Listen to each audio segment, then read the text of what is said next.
tell me who you are, and as much or as little as you want to say about yourself, what you do. Um, Maybe, I don't know if we do this in the beginning or at the end, if there are any projects or things that you're working on, at the moment that you want to share. My name is Bisi Adeleye-Fayemi. I am Nigerian British.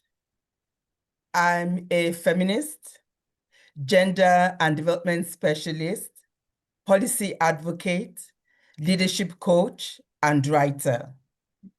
And it gives me great pleasure to be here and today to have a conversation with my very dear big sister, mentor, and friend, Reverend Gloria Ogunbadejo. Thank you very much. And that was the short introduction of who you are, because you're a lot more than that. But thank you for that. And as we go on, that'll become more and more clear, of the body of work that you've been doing. So I'm delighted, and if I can think of another word to say how I feel, I would. But at the moment, delighted in so many ways. To be able to have this conversation with you, and for reasons that we both know, it's been so long, but the way these things work, and this is how spirit is, and this is how, when hearts are joined, however however long it takes, whatever format, it's one of those things that people find their way back to each other. Yes. And they'll do it in the ways, sometimes in the way that they didn't plan. They had no idea. And for me, this is one of those times. Even though at the back of my mind, I know that I in my meditations, in my prayers, you're always there, because I truly have such respect, love, and care for you, which has Oh, all you know that, sis. thank you. So okay, and so first question, is, on the back of our return from the reunion, AMwA's reunion, which I don't know what part you played in my getting there, but I know you had something to do with that too. I know you did. And I felt so held and honored, and I mean, for me, and I'll tell you this at another time, this trip has come at a time when I haven't been able to move around much for reasons which you probably already know about, Mm. and I've turned down lots of invitations, because of my own sometimes fear of traveling, and just not feeling the motivation. But there was something about this particular event that even my family, who I thought would say, it's too far. Everybody from husband to children to friends, everybody said you have to go. And I thought, what's going on here? So again, because I am very spiritual, and I know, that sometimes, information comes when from sources that you may not be expecting. I prayed on it, and everything was about me going. So I also feel in the back of my mind that you played much more of a part than I probably will know in getting me there. So I thank you in all kinds of different ways. Okay, so my first question is, how are we honoring the ancestral and spiritual labor that the Beijing moment made possible? And I'm talking about things like, the invisible hands, ancestors behind the achievement of Beijing. I also know that, you're a spiritual person. Um, I don't want to make any assumptions, more so than a religious, person. But You are so correct, yes. okay. So do you feel, or can you speak to how you think we as a movement, African women, how we're honoring that part of who we are, the ancestral and spiritual efforts of our forebears, of our grandmothers, our mothers, those who have come before us? Can you speak to that at all? Thank you very much, Auntie Gloria. And once again, it was truly a pleasure to be with you at the AMwA Africa Reunion Conference in Kampala. And I do admit I plead guilty that you were one of the sisters who I insisted should be there at the reunion. I knew it. Because in fairness to Eunice Musime, the CEO of AMwA Africa, she has asked for my guidance and support throughout this process for quite a while now. Mm, I ran into Eunice 3 years ago mm, at the Commission on the Status of Women, CSW. mm, And she walked up to me and she said, "You are busy, aren't you?" And this was just in front of the UN. I was about to go into my hotel at the mm, UN Millennium Plaza. So she walked up to me and said, "Busy?" I said, "Yes." She said, "I knew it. I knew it." And then she held on to me. mm, She held on to me. It was so emotional for me. So since that time, and I promised her that I would be there if she needed my support for anything. And so last year she told me about wanting to put this union event together, mm, and they have commissioned someone to write the history of AMwA Africa, which is extremely thoughtful of them. And I mm. believe that the writer reached out to you. Yes, And definitely. so, as I was working with the writer, sharing my memories and thoughts, Mm, it occurred to me that we hardly have the time to sit and reflect on what has happened before us. And it takes a certain amount of intentionality mm, to get to that place. mm, And so, as events started to unfold around this reunion conference, I made sure that I kept my promise to Eunice and the other sisters at AMwA Africa mm, mm, and help them locate as many of our sisters as possible who I believe needed to be there. There's one other sister who really, really wanted to attend. mm, And then at the last minute, there was some urgent issue that she had to attend to, and she couldn't travel, but she was really looking forward to it. So, mm, and like you, she would have absolutely loved it. mm, So, having said that, I believe the way in which AMwA Africa conceptualized and organized this reunion is exceptional. mm. The fact Absolutely. that it even occurred to them to not just gather themselves as younger women and Mm, celebrate Beijing plus 30, as well as AMwA Africa at mm, 40, they found it necessary to locate the sisters who made it possible to have that space created. mm, And as you well know, AMwA Africa was established in 1985, mm, March, by a group of African women who were living in London with different identities. mm, Some of them were students, some were spouses of students or of diplomats, some mm, were refugees or asylum seekers. And what they all had in common beyond those issues that brought them to the UK was the mm, fact that they had been closely involved with political and social movements on the continent. mm, And they wanted to find a way of continuing those engagements, whilst mm, at the same time providing support and solidarity for one another in London. mm, A lot of them have been involved in spaces with other women of color in different parts of the UK, but they mm, felt that they needed a space for women who had come into the UK from the continent. And mm, that's how AMwA Africa, it's a Swahili phrase which means solidarity among mm, African women. So that's how AMwA Africa started. It mm, started with women just meeting in their living rooms or offices.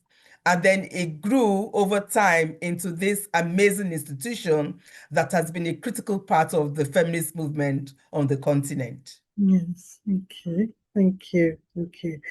And following on from that, what mechanisms exist, or do you think that we can develop or create to transmit feminist lineage, moral, culture, spiritual inheritance, and not just from an intellectual point of view, because it feels that there's a gap.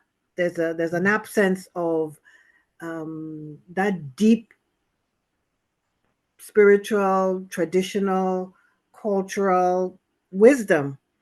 Um, it doesn't feel as if it's been embraced in any direct way. I mean, our women are just, when at the reunion, my head just was expanding listening to the women and their achievements and their intellect. And, I mean, these are some boss ladies, as the young people say. And I just love it. But I feel there is something missing as far as that aspect of tradition and culture. And I wonder, first of all, I wonder if you think that, and if you see any space or room for that to become part of something that we take on.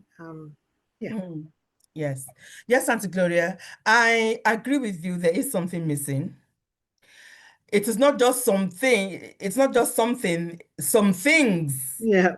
are Yeah. missing. Yeah. I would like to start from simply recording our memories. Mm. I can't tell you how many rooms I've been in Mm. with older African sisters who have Mm. spent decades, the best part of their life and their careers, Mm. doing significant things in the Mm. feminist movement Mm. all over the continent. Mm. But very few of us have Mm. actually documented our experiences. Yes. Yes. Now, I speak knowing fully that I have certain privileges Mm. to do with my age, to do with the spaces I've occupied, to do with the fact that I happen to be a writer. So some things come more easily to me than Mm. others. Mm. Mm. But you don't know how many women I've persuaded to write their memoirs. Mm. And I tell them, if you don't know where to start, there are a lot of young people around, researchers, young scholars who can help. Yeah. And we can look for resources to support you to get it done. Yeah. I remember having a conversation with Mama Gertrude Mongella, Mm. who was the Secretary General of the Beijing Conference. Mm.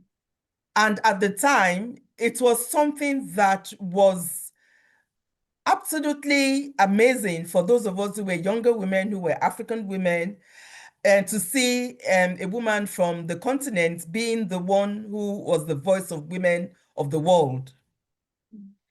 And so, and over the years, I've run into her in different spaces. We've done a lot of things together. And Mm. sometime in 2019, the African Union organized an event Mm. as part of their preparations for Beijing plus 25, Mm. which was Mm. going to be, which they wanted to come, to celebrate in 2020. Mm. And then COVID struck.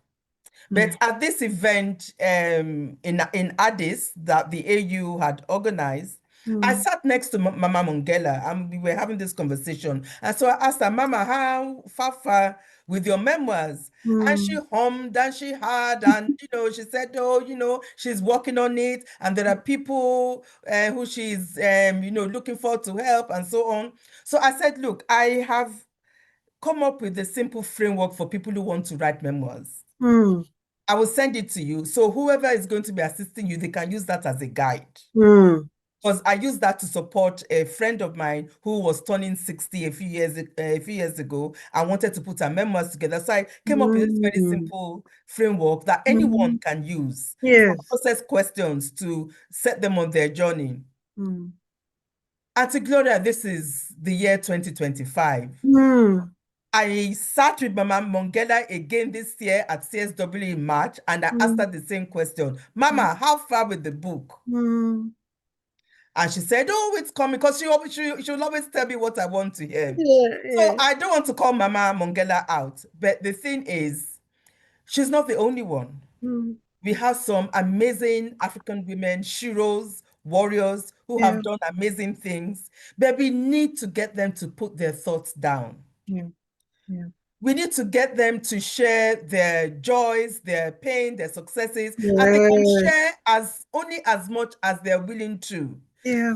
I Yeah. think some women are afraid that if they write their memoirs, they'll have to, it will make them more vulnerable than they need to be. And I understand that as someone who has written memoirs myself, I published my first book of memoirs and I saved my first book because it's not going to be the only memoirs I write. But I did my first book of memoirs in 2013 when I turned 50.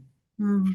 And there were some things I struggled with. Mm. Should I not? But I thought, one, and as you said earlier, I need to be as authentic as possible. Mm. And two, it is my story. And so I have control over what I'm willing to share or Yeah. not. Can I quickly ask you, when you say that things that you struggled with, because this is probably something that lots of other people might have struggled with, are you willing to just give a little example of the kind of things, that you struggled with in writing initially? Of course, we all go through certain things in our lives, things that give us pain, things that cause us to um, you know, um, locate ourselves into Mm. dark places. Mm. For a whole range of reasons. Okay. Every single one of us as human beings, we Mm. experience that. Okay. It's a part of our journey as human beings. Yeah. We Okay. will experience it in our personal lives, and we'll experience it professionally as well, Mm. Mm. or in Mm. our communities, assuming you're part Mm. of a community that, and the war breaks out, and so on. Mm. That's a dark period, and all kinds of things happen during in those kinds of situations. So that's what I Mm. mean. And Okay. so, but at the same time, we are resilient enough Mm. and resourceful enough to share stories that are still interesting, that are still engaging. Mm. Because whatever it is we don't want to talk about, or whatever information we think is going to make us too vulnerable, is just one piece. Yeah. And then there are other things, that can come into the mix. So, Mm. because there are a couple of other things I want to mention, Yeah. but I don't leave them out. So the first issue is memories. We need to capture our memories. We need to Mm. get more African women to write their stories, talk about their challenges, their upbringing, their triumphs, failures, and then share what lessons they've learned from all those experiences. Mm. Another thing I think is missing, which will speak to your question, or in terms of what strategies we can use to move forward, we need more conversations. Mm. It is not enough for us, because what has happened now is we have this divide. And as we have different conversations around Beijing plus 30 in different places, it's becoming Mm. obvious that we have this group of veteran women like you and I who were part of that. And even those who didn't go to Beijing were still part of the history of Yeah. Beijing. Yeah. And then we have these young women who are the front lines of really interesting work today. Mm. They're doing really well. They have excellent education, great networks, very resourceful, but they don't have the experiences that we've had.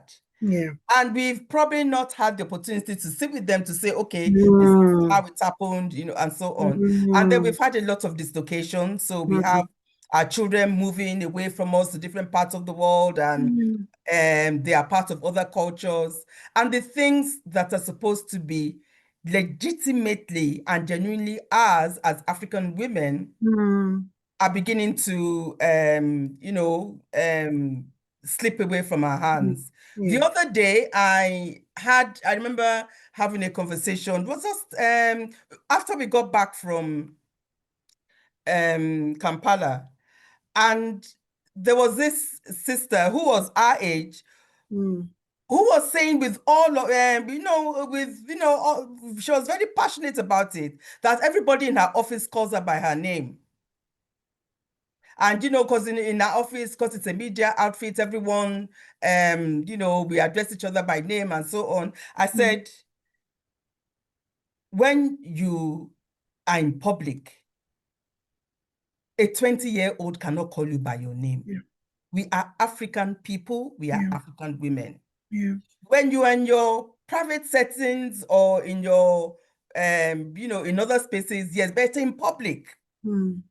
If it's okay, if that's what you want in your own work environment, that's fine. She can call you that there. But when we are in public, I don't want to hear a 30-year-old or 20-year walk up, someone who is half your age, walk up to you and call you by your first name. Yeah, yeah, yeah.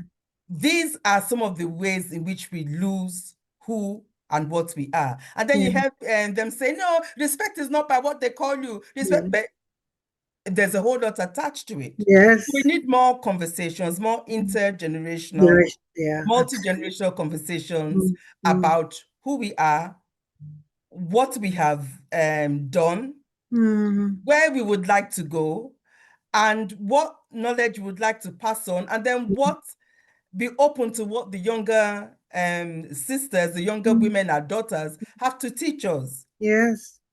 And that then leads me to, mentoring. Everybody talks about mentoring. It's about mentoring. But there's a whole lot that goes into mentoring. It's very difficult to come across someone and say, I want you to be my mentor. I want to mentor you. Mentoring is about relationships. Yeah. It's about listening. It's about observing. It's about a certain amount of synergy. And so if we are really serious about mentoring the next generation, we also need to be prepared to have a different kind of mindset around how that works. We need to be prepared to be mentored by them too. Exactly. It's a two-way process. Absolutely. Absolutely. And you remember the Yoruba proverb,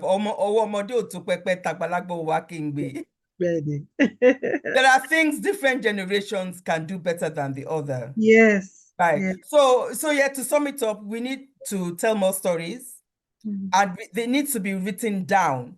And not just the written word. Not everyone can do written word. Even just the photographs, even just the images, video, anything. Because the way the world works these days, if it is not written down, if there's no photographic or video evidence, it didn't happen. Yep. So like when we share stories about, oh, we did this and we did that, and they look at us, oh, really?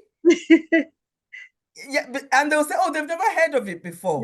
Because in our time, there was no Instagram, there was no Facebook, there was no Twitter. So unlike children today, they just go down the road, to Sheffield, or they go to Paris, like, hey, see me, this is me. Getting on the plane, this is me, and eating what they served us, this is me, like. Do you know how many places we've been? I know. How many adventures we've been up, we've got up to? Yeah. But anyway, on seriously, so memories, conversations, mentoring, those are absolutely important. Thank you, sis. That's brilliant. And two things that came to mind. One, which you might have seen, there's been this something on the internet with Maya Angelou. You know how I love her so much. Was at a gathering, and some young, you've probably seen it. And she said, Maya. Yeah. And she said, that's Miss Maya to you. To you. Oh, my goodness. When she said Maya, I cringed. I was thinking, who raised you, little girl? I mean, come on. But she that she didn't know. She didn't know. Yeah, which in itself is problematic, because would she have called her grandmother by her name? Probably, because I don't think so. But if she she was a black girl, I don't think so. Her grandmother would have sent her into next Thursday. But if she wouldn't call her grandmother by her name, that culture would already have been in her. I mean, Maya Angelou. I mean, how, and the way she just casually called her. But these are the kind of conversations, this intergenerational conversations. There's so important. Because while I was in Uganda, because I love young people. I mean, I love their energy. I love their fearlessness. I mean, they're just, and I gravitate, or they gravitate towards me both ways. And usually I tend not to tell young people my age. I don't lead with that, because I see how it changes how they respond to me. I could be engaged in conversation and talking, and for whatever reason, my age comes up, and they literally fall apart. Ah, mommy, no, no, no, no, no. Let's. It's not about that, but it just goes to say, because I love to hear how they think. And I've always said that you can you can get wisdom and knowledge from even an infant. If you just watch children how they operate, there's so much you can learn from them.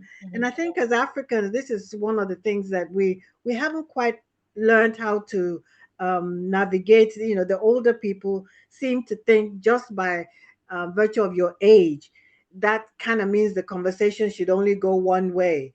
And that's something that we still need to really work on. Intergenerational dialogue is something that you have talked about decades ago, and it's even more important now. So that's something, definitely, I don't think we've built enough uh, settings for that to take place. At least I haven't seen that as something as of a priority.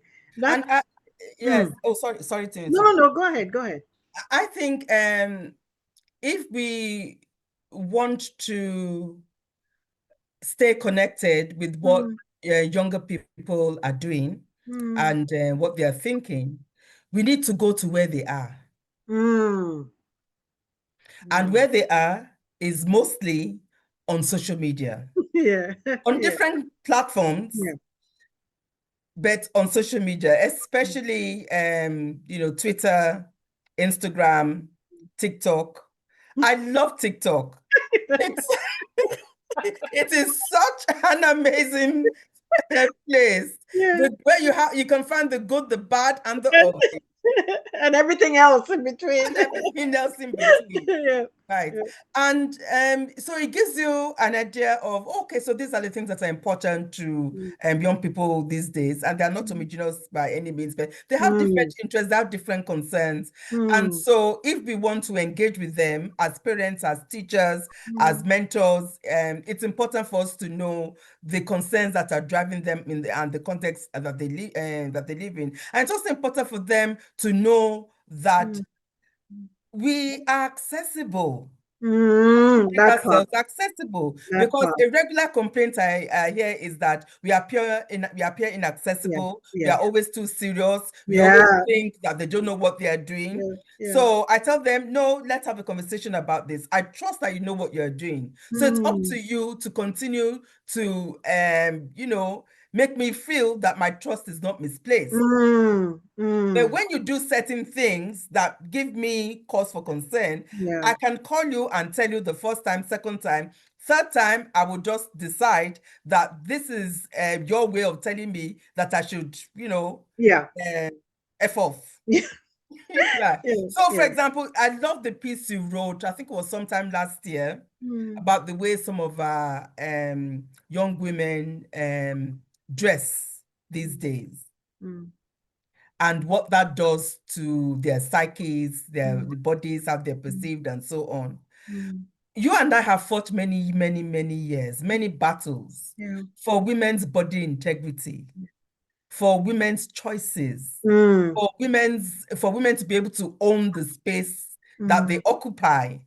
And that mm, includes the way they present themselves to the world. mm. But we didn't go through all that to keep seeing the breasts and the vaginas of our daughters and granddaughters, Literally, yeah. literally, on social media, or to find some of them on OnlyFans. That's not why we fought all those battles. No, no, no. So that's what I meant earlier by it's an ongoing conversation that we need to Yeah, have about a whole range of things. Yeah. And we still need women to be free. We still yeah, need women to be able to express themselves and make choices that are fair yeah, to them. yeah. But we also need to be able to know the things that are dangerous for us physically, emotionally, spiritually, and psychologically. Mm. That's, I mean, I was thinking how the more, because young people are, some of their capacity or capabilities are really quite stunning.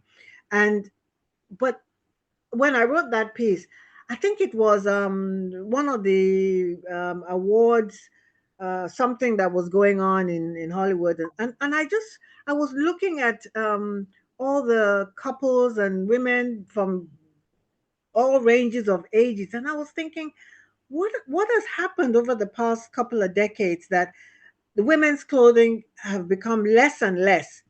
The men are fully clothed. The men are fully kitted.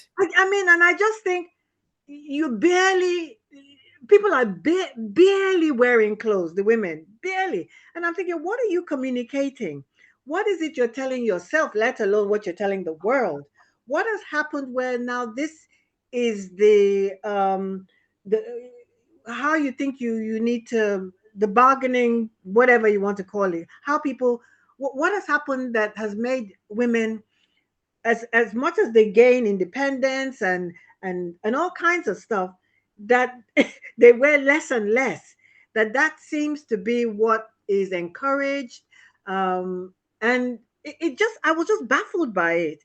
So I just thought, what exactly is going on? What have we missed? And where is this actually going to take us? Because we're 1 second away from walking around completely naked, and I don't know where that, it's just about trying to understand the psyche, that, where has this message, the messaging come from? Is it, never mind, men wanting to see, objectifying women's body, that's always been, but what is it? I wondered all about women, how we see ourselves, and what it is that we're actually saying to one another, and are we talking to one another, and can we, and where is it going to lead to? Because there's no way that this is going to be of benefit or enhance women's mental health, because then what then that then leads to is body, doing all kinds of things to your body and trying to make it look ways that, all we can see some of the things that women do to their bodies now. You just think, ouch, and ew, so it's just, so yeah, that's a big thing, and of course, raising daughters, well, let me leave them out of here, out of that, but I just think, yeah, so it's just supporting what you're saying. Yeah, these struggles Mm, and concerns, mm, they are old. mm. We've been at this for a while. Yeah. Remember all the things Franz Fanon used Mm, to write about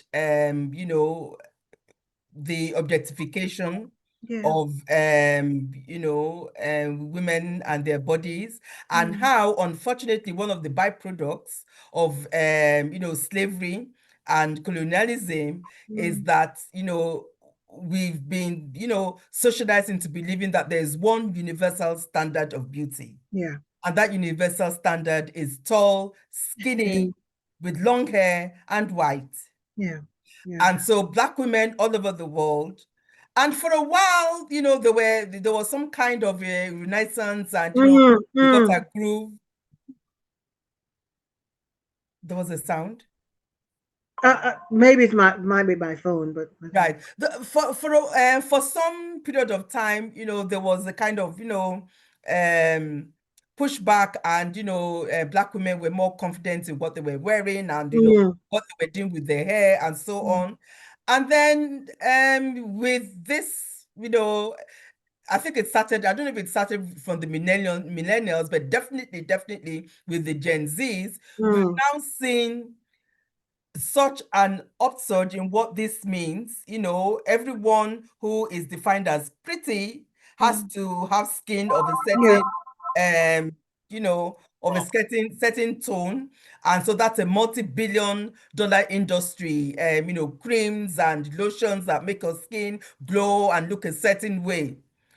Then the plastic surgery industry. I know all these are matters of choice, but why are they done in ways in which make women all over the world, regardless of their age or age, feel that they are never enough? Yeah.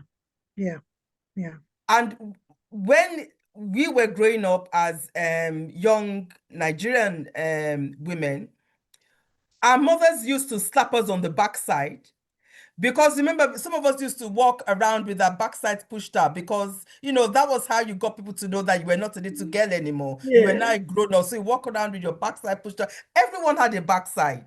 So our moms used to slap our Yeah. backside and say, yeah, gaddy, yeah, Yeah. gaddy. So my question to some of the young women around me the other day was, what happened? Did this backside skip a generation?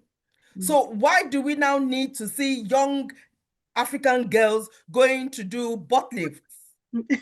Why? The sad part is sometimes you need to see what their mothers are doing. That's And another thing. yeah, Yeah, that's so a whole, so now we, our skin tones have to look the same, our breasts have to be the same, our backsides have to be the same. And then have you listened to a lot of young people talk lately? I think maybe it's a kind of I don't know if it's a TikTok accent. Everyone now has an American accent. yeah, yeah, They can hardly say a sentence in yeah, English without saying literally, literally, or I'm obsessed. And yeah, every other person is obsessed with something. yeah, And the word literally has to be sprinkled into every single sentence. So it's a yeah, right, yeah. okay. So no, so seriously, Mm, it's okay for us to stay connected via all these medium mm, platforms mm, and to listen to what people are saying and so on. mm, But mm, I think it's important for those of us mm. of a certain generation who would like to hold certain things close to ourselves so that we Mm, can pass it on. It's of whatever we believe is of value is something that we want to pass on, right?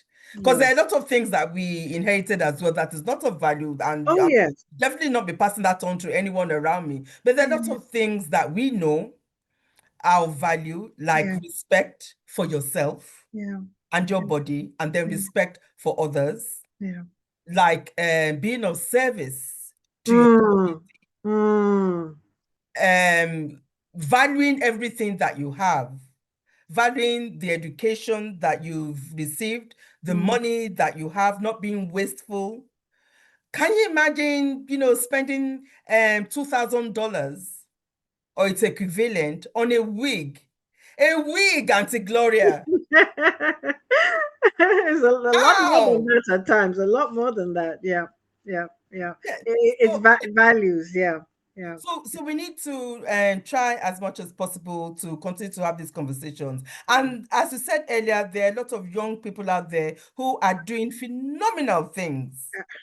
yeah, And we hope that they will continue to serve as role models to yeah, other young people. yeah, But we cannot continue to have a society that doesn't believe that there is value in honoring ancestors, yeah, honoring older people, yeah, honoring truth, yeah, being respectful of yourself, yeah, what you put on your body, being respectful of how you engage with other people, how you manage yeah, relationships, yeah, what you say when you're online.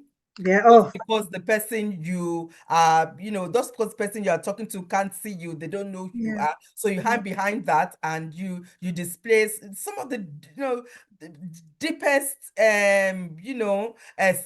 sense of psychosis I've ever seen. yes, So yes, you come across yes, them online. yeah. So we need to continue to, and we are not wrong because they will call us old-fashioned, you don't Mm, move with the times, and it's mm, okay. Just mm, leave me in my old-fashioned, yeah.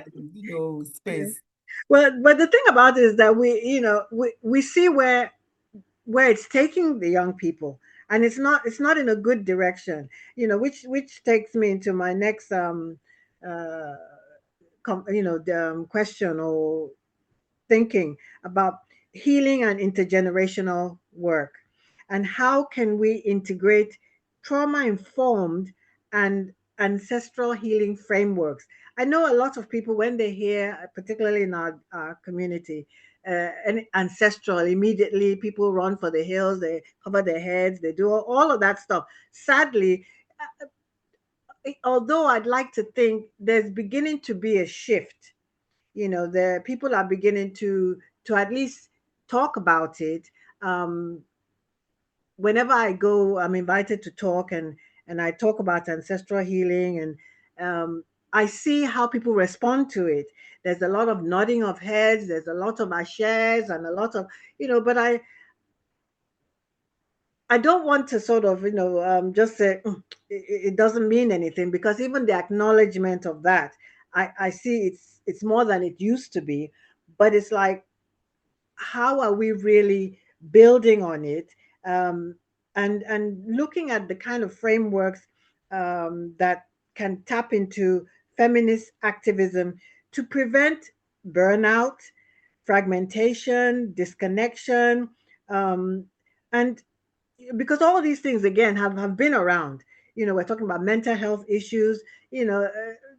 This stuff we've been talking about for a long time. You were one of the forward thinking people who saw where this was going, African women's mental health.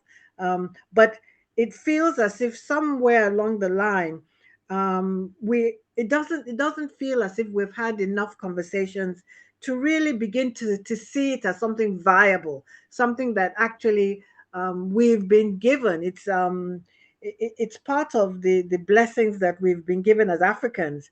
All these things that I don't think we still value sufficiently. So it's the conversations and building them into more of what we do as African women, and particularly with the feminist movement, and because even that has to be looked at again, because it's been Mhm. tore up in all kinds of different forms. But that's another conversation. So my question really is that, um, do you see a space for really beginning to make an effort to incorporate these thinkings in the work we do as African women, feminists, and the movement? And yeah, what are your thoughts about that?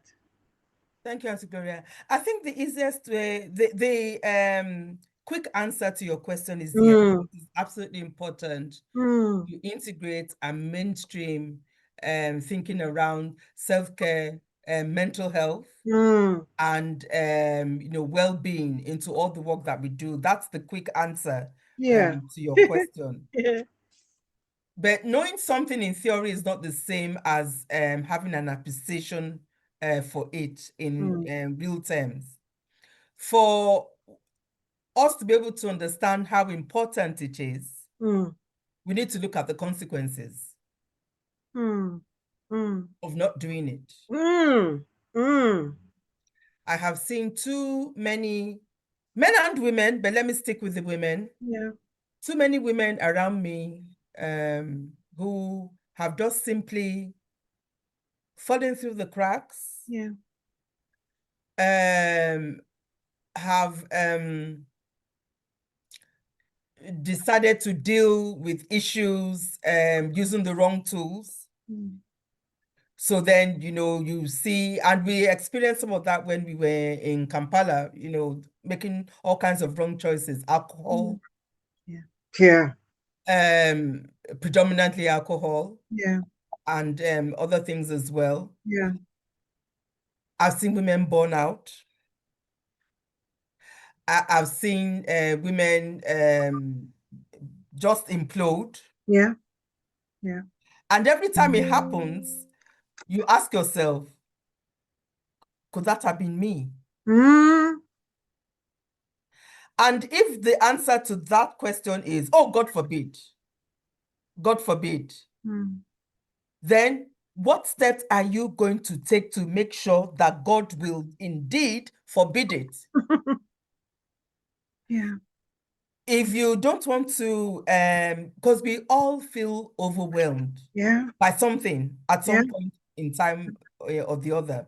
Yeah. But we need to figure out ways in which we can deal with things that might spiral out of our control. Mm. And there's a combination of things that can be done. We can, first of all, try and figure out exactly what the problem is Yeah. and diagnose the problem, and then you start treating the problem. Mm. And don't say, I have a cold, and then you start, you start gulping, gallons of ice cream. Your cold is not going to go away, and you're only Mm. going to put on 3 pounds. So we need to try and figure out what our problems are. Mm. We need to look for help. Yeah. And the help could be a friend to talk to. Yeah. It could be a partner if you have one. Mm. It could be a professional space that you Mm. enter into for therapy and counseling, but you Mm. need to be able to ask for help, Yeah. when you can. Yeah. We need to be able to identify what our triggers are. Mm. And so if your work is triggering you, or you're in a relationship that triggers you, or it's one of your children that triggers you, then try and build, defenses so you can Mm. protect yourself. Yeah. Yeah. Because the more triggered you get, Mm. the more you will keep fighting, and until you realize that actually you're not fighting whoever, whatever is triggering you, Mm. you're fighting yourself. Yourself. Absolutely. Right. Absolutely. And people keep saying, there are things that money can't buy. Money can't buy happiness. Money can't buy this or that. It's true, yes, but Mm. money can buy a candle if that's what you can afford. Mm. A scented candle for you to sit in a dark room, Mm. and that shouldn't cost too much. Sit in Mm. a dark room with a candle, Mm. a scented candle that can calm you down. Mm. Sleep. Sleep Mm. as if you were out all night stealing something, Yeah. and just sleep Yeah. if you are able to. Yeah. Yeah. And if you do indeed want to finish a gallon of ice cream, give yourself permission to do so. Also, give yourself permission to stay healthy by exercising and eating right and going to the gym and so on. Mm.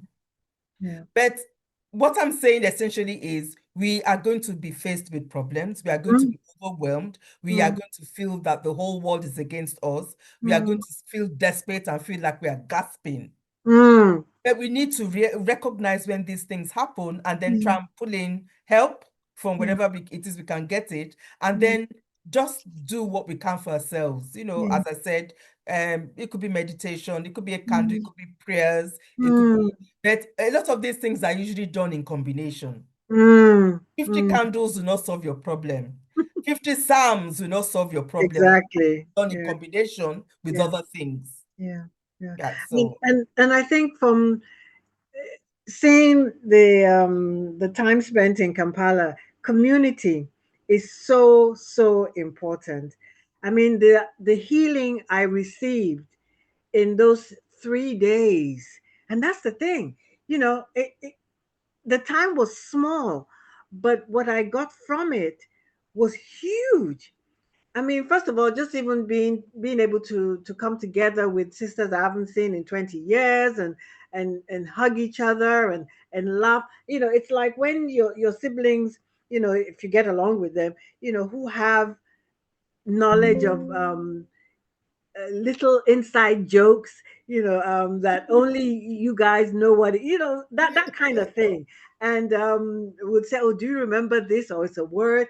And I was filled with so much affirmation and love. I mean, it's such a powerful thing that I was thinking to myself, what if we only understand, how this thing works, and the bond that we have as women, and in this case those of us who had worked together, and just, but there has to be the intention. You have to, it can be two or three people. It can just be, I tell where I work, when people are saying, oh, can I come and pray and do this, and I say, look, just standing by the coffee place at work and just having a quick chat.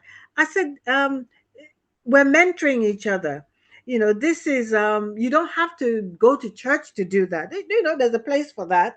But sometimes we underestimate how the little things, just spending time, giving that's the most you can give someone, your time, listening, really listening. Um, that what do they call it? It's a special kind of listening where you really listen, not just with your ears. You're listening Active with your listening. active listening with your heart, because what you hear is very different. You're hearing something very different. So I think we've become so overwhelmed with so many things that we're doing all at the same time, that it's sometimes really very difficult just to engage in these very simple things that we're talking about. But we have to talk about it a bit more, try to almost educate people to understand the benefits of it, because the way we can see, the trajectory, we see how things are going. It's not a pretty sight. The world is needs a lot of healing, Mm-hmm. and there's a lot of carnage. There's a lot of women, people are carrying a lot of pain on a daily basis, and Mm. you can see from how they behave. And then you think about the next generation. So it's something, having those conversations. I don't think we can underestimate or minimize the importance of it, especially with those in leadership positions. We can talk with all the intellect and academia and all that kind of stuff. But I think for me, what a lot of the places that I've been, I still think as leaders, women leaders, I don't see enough of that built into those conversations. And it doesn't have to be a huge amount, just a little bit at a time. Start sowing that seed, because we desperately need it. And I think the trip to Uganda has just, I mean, it fired me up. I have paperwork coming out of my ears every time I get up. I remember something small from Kampala, and I'll start writing again. And it just let me know that my trip there was also spiritual, and there were things which I kind of felt by the time I got on the plane. I said, oh, there's something I'm meant to learn from this trip. And there were so many things. So I think, I'm glad you've said all that you've said. I mean, I kind of expected what you were going to say on some level. But yeah, so thank you for And that. that is precisely the case I made to Eunice. That's precisely the case I made. Like, look, Eunice, there's a lot going on with us now Yeah. as women of all ages. Mm, And the skills and the experience and expertise that someone mm, like Gloria has, mm, we mm, need to start building that into the work that we do, or mm. the way that we think as a Mm, movement. And in mm, fairness, over the years, people like Hope Chigudu have been doing a lot of work mm, on a range of things, managing our bodies and psyches, healing mm, and mm. all that, how that's built into the movement. Yeah. And when I was at the African Women's Development Fund, Mm, I made sure that we institutionalize self-care. mm. Lovely. I don't know if we had conversations around that. Mm-mm. And because a lot of staff were getting tired from frequent travels and so Yeah. on. Yeah. And the movement was starting to talk about what it means to do self-care, what it means to, appreciate the fact that burnout is a real thing and it Mm, affects organizations. So I thought mm, to myself, okay, here we are funding women's organizations across the continent, mm. saying we want to help build capacity. What capacity do we have in this Exactly. area? Beautiful. So we set aside funding for staff in the office to be able to do certain things. So Mm. first of all, everyone who wanted to join a gym, there was a certain amount set aside for people to Wow. actually no, I think the way it operated was there was a self-care budget for everyone, Mm-hmm. regardless. I think Oh. it could be $200 a year or $500 a year, something along those lines. Then Mm. you could choose to do what you wanted with your Okay. self-care as long as we signed off on it. So, for example, my self-care budget went for my gym payments because I Mm. said that's what I want. Mm. Yes, and then we pulled our resources together out of our self-care budget, and we had two guys to come into the office to do aerobics, Mm. Reiki. Oh, Yes, nice. yes, and that went on for years till I left. Right. Okay. Wow. And till now they still manage to build a bit of that into the work that they do. But it's extremely important. It has to be Mm. intentional, and Yes. people need to be able to do it, understanding that it's something they take ownership on, not Yeah. something we are Yeah. forcing our colleagues Exactly. or our Exactly. employees to do. It's absolutely Mm. important because, as I said, the consequences are not good. Yeah. And we've seen what happens when people implode. Yeah. Yeah. Yeah. Yeah. Yeah. Thank you. Thank you. Okay. So what has stayed alive for you from Beijing? What has stayed alive in your spirit, in your work, and do you feel has the world has the world changed since Beijing? In your, or what do you see as changes that have taken place, good and bad? So yeah. Yes. Well, a lot of things have changed, some for the better, some not so great. Yeah. A lot of gains have been made. For Mm. example, with African women, remember when we went to Beijing, the education of the girl child was really high on our agenda. And now today we have seen really high returns on that. Mm. Mm. A lot of our daughters are very well educated. We Mm. have women accomplished in every field you can imagine. But Mm. unfortunately, due to insecurity, conflicts, Mm. poverty, Mm. millions of girls still live in poverty. Millions of girls are still out of school. Yeah. In Nigeria alone, we have over 16 million children who are out of school, and 60% of that figure is girls. Yes. And across the West African region, particularly the Sahel, due to the insecurity in those areas over the past Mm. couple of years, there are Mm. millions of children who are affected. And of course, we're Mm. talking about girls. Mm. Mm. Yeah. Still a lot of So work. education has seen a lot of advancements. We've got a lot of legal and policy frameworks in place, Yeah. although implementation continues to be a challenge. Yeah. Yeah. And we have seen more of an understanding of how important it is to Mm. mainstream gender, and we have machineries for gender, in all our countries that are supposed Mm. to, champion women's equality, women's empowerment, and so on. Mm. Mm. But the negative side of things is that these issues are still not taken Yeah. seriously. Yeah. There are still unprecedented levels of sexual and gender-based violence. In fact, they continue to Yeah. intensify. Yeah. Yeah. And we continue to see massive unemployment Mm. amongst our youth. And we know what that means when we have large numbers of youth who are unemployed, Mm. I when got. when we have people who are displaced, where there's poverty, where it's a toxic combination, and does not bode well for what the future of the continent is going to look like over the Yeah. next couple of years. So Yeah. we have our work cut out for Yeah. us. Yeah. And a good place to start is making sure that we are well. We have to be okay.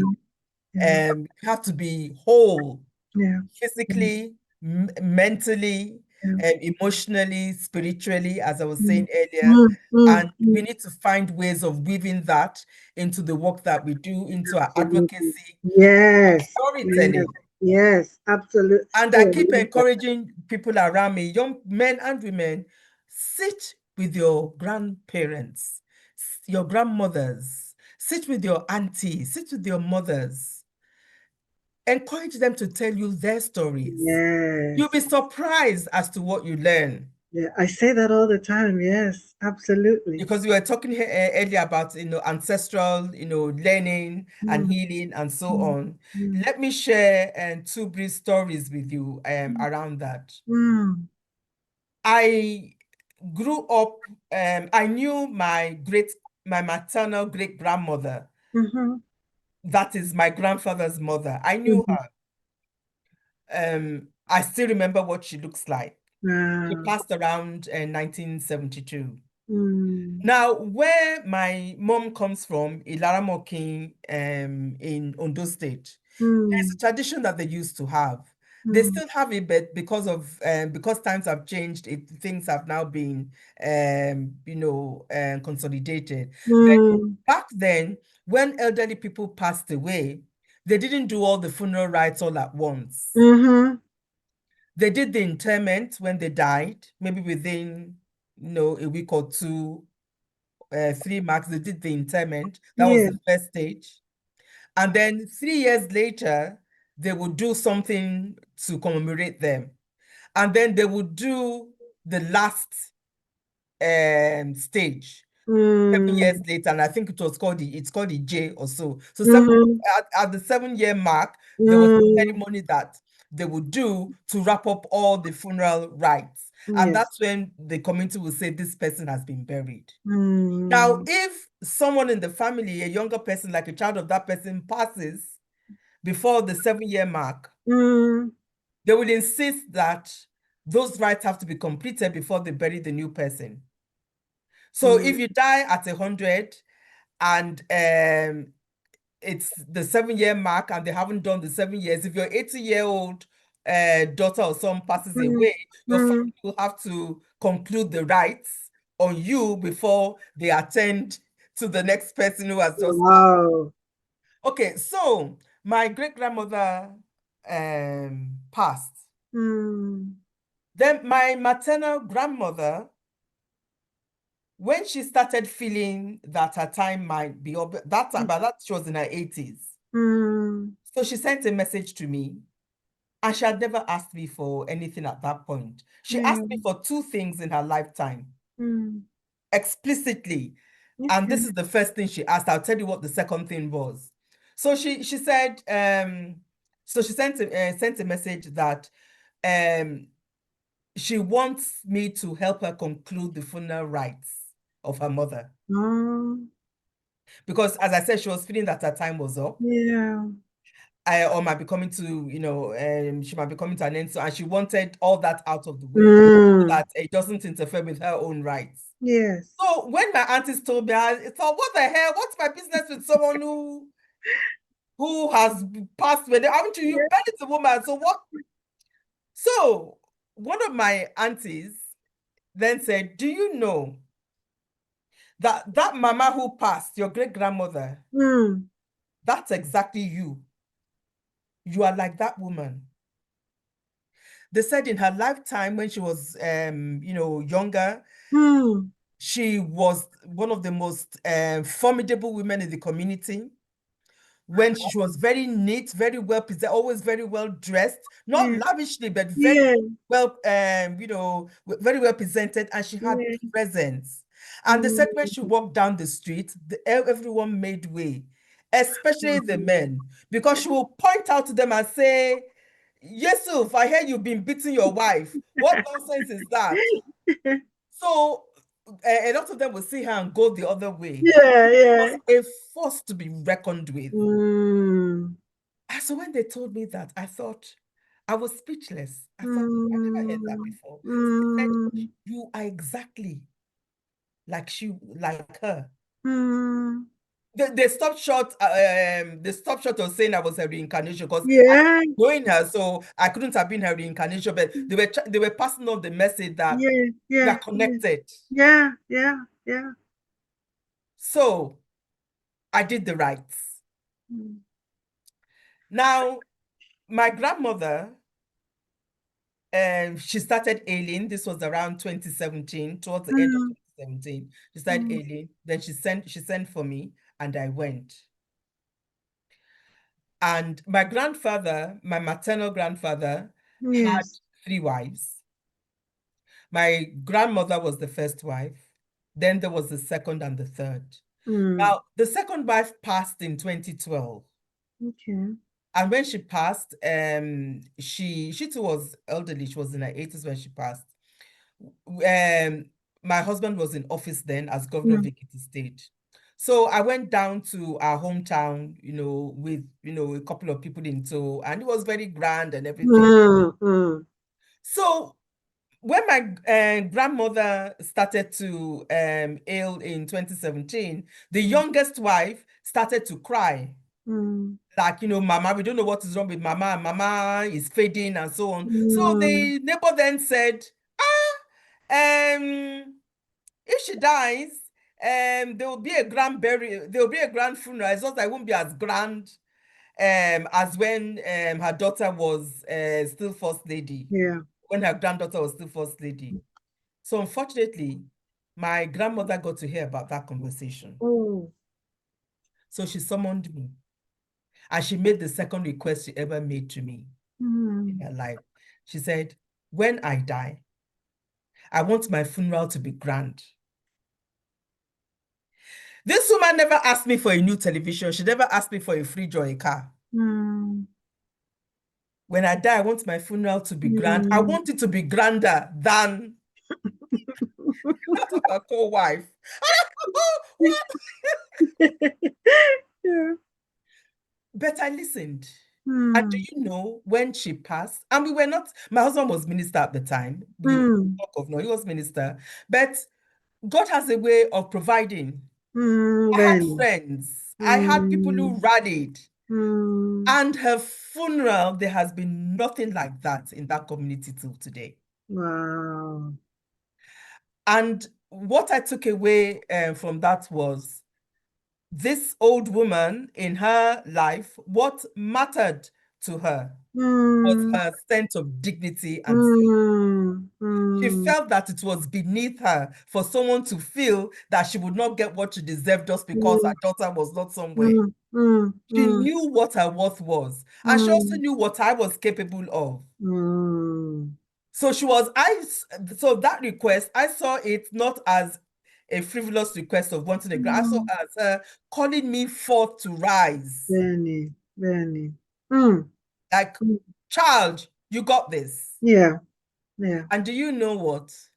A few months after we had that funeral for her, against all odds and expectations, my husband won election for the second time. Gosh. Yeah. Against all odds. Yeah. Yeah. Yeah. And so some of the family members were saying, it's Mama's prayers. I said, I don't know if it's Mama's prayers. All I know is I feel blessed. Benny. So, and ancestral healing, care, honor, knowing how to go back and trace where we are from and what they're handing down to us. Yeah. I ride on the shoulders of women who never called themselves feminists, who probably they wouldn't even have been able to spell the word. Yeah.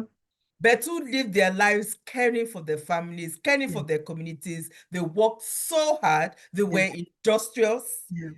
This was not a generation of women asking men for 2,000 naira and 5,000 naira. They lived every single day of their lives with value and dignity. That's the life I want to lead. And that's the life I want my daughters to lead.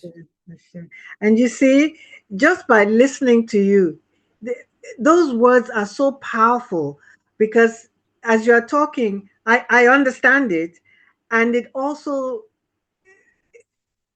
the thing about ancestral healing is a remembering, it's a returning, it's, and all these things we need in the day, in our lives today, the lives that we're living today. We require to go to have those memories, to be told stories. Like this is such a powerful story. And there's one more to it. Sorry to interrupt you. There's a bit more to it. Okay.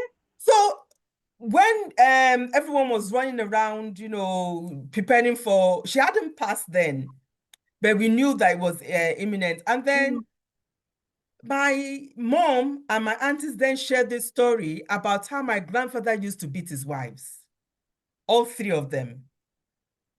He cut this long cane. Yes, he kept this long cane in, his room. So if any of his three wives displeased him, he will bring out the cane and start, whipping them. He and my grandmother and the second wife were actually age mates. The third wife was very young, but those two wives were age mates. The second wife lived with depression for most of her life because she lost so many children. She lost 12 out of 13 children. So she lived with depression most of her life, and eventually she had Alzheimer's. So she was not very healthy. But my grandmother was very healthy. My grandmother was a farmer. She was tall. She was strong. So I think at some point the woman just decided, what the? So she will put on her farmer's shorts, grab her own cane, go to the front of the house and say, oh, yeah, come out. You want to beat? Come out. So my grandfather will stand in front of the house shouting at her, but he won't be able to come into the street to start beating his wife because that would have been too shameful. Yeah. So, and then people will come around. What about it? He wants to fight. Come, let him fight. And I started listening to my mom and my aunt. Are you serious? They said, yes. I said, why haven't I heard this before? Feminism was not imported into our communities. Absolutely. We have always had resistance to patriarchy. Yeah. We have always had women like my grandmother, like my great-grandmother, who have known when to fight, when to push back, when to be silent, but when to stand on truth. Do you know that when we were preparing the funeral program, I made sure that story found its way into the program. Good. Because I felt it was important for people to know. Absolutely. Thank you for sharing that. I remember something you said one of the times that I was back home and around you, and I don't know who asked the question or what the conversation was about, but you said one thing that you know for sure is that you wouldn't be short of people to celebrate, to provide you with a fantastic funeral. At the time, I was thinking, oh no, that's so morbid. But it was something about the way you said it, in that assurance and knowledge that there are people out there, and you weren't talking about kin, you weren't talking about relatives, but you were just saying that there are people who have love for you. And at the time I stored it away. As my children would say, I can't tell them what I ate yesterday, but I can say something from like 10, 15 years ago. and it really stayed with me, because it was such an odd thing to say, but there's something about how you are seen in the community, in the places that matter, that when the time came, or whatever, I don't even like to speak on things like that. But I'm old fashioned like that. We can't avoid these morbid I thoughts. In know. Yoruba we say, "Ikú tó bá ń pojúgbẹ́ ẹni, òwe ló ń pa fún ni." Interpret that. Translate. When your peers start getting called, then you know that at some point the circle is going to draw close to where you stand. Benny. I've had yes, there are many people who I was acquainted with who were older than me who have passed, but my peers have passed, my close friends have passed.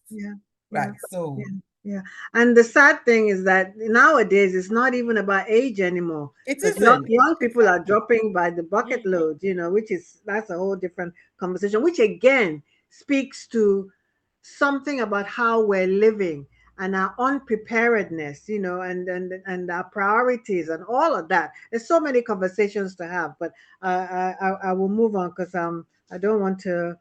Well, yes, you're right. And I wrote something a while ago about how we all need to put our houses in order. No one expects to die tomorrow, but put your house in order. And it doesn't have to be about what you have in the bank, inheriting your estate. Those ones you can go and sort out with the lawyers. It's about what do you have that's bothering you, that's, burning within you, that you need to let go. Yeah. If you ask for forgiveness, ask for yeah. forgiveness. These are the real If conversations you that need to forgive, forgive. Yeah. But let us all put our houses in order. Sometimes, because I wrote about that not too long ago, that sometimes it's about grace. Because there are times there's a difference with, between empathy, compassion, and forgiveness and grace. Because with grace, grace says, I don't know how you feel. I don't know why you did that. I can't do the as if it were me, but I choose to forgive you. I choose to let it go. I choose to say it's okay. And that's something we need to think about, because we're carrying and if you're looking, I remember speaking to a client once that the forgiveness or the words of um saying I'm sorry that you're looking for from your parents, that you say until you get it, you can't move past that. I'm thinking you may never get it. No. So what you gonna do? What do you want to do? Do you want to have a relationship with them, however tenuous it is, or you just want to, I'm right, I'm right, I'm Right, right. and you hold on to that. And it's killing you because you're unhappy with it. So at some point you're going, that's where the grace is. I give you grace. I give myself grace, which also enables me to give you grace. That's a big one for our community because so many of us are carrying so It's much so much. baggage. Yes, Oh my God. exactly. Oh my goodness. And it's killing us. It's killing us. It is, yeah. Okay. Oh, I love these conversations. I love it, love it, love it. And I know Me the people. too. Yeah, me too. But we have to start winding down now. I know. Okay, I'm Because going I to haven't had dinner and I need to eat something before I okay. go to bed.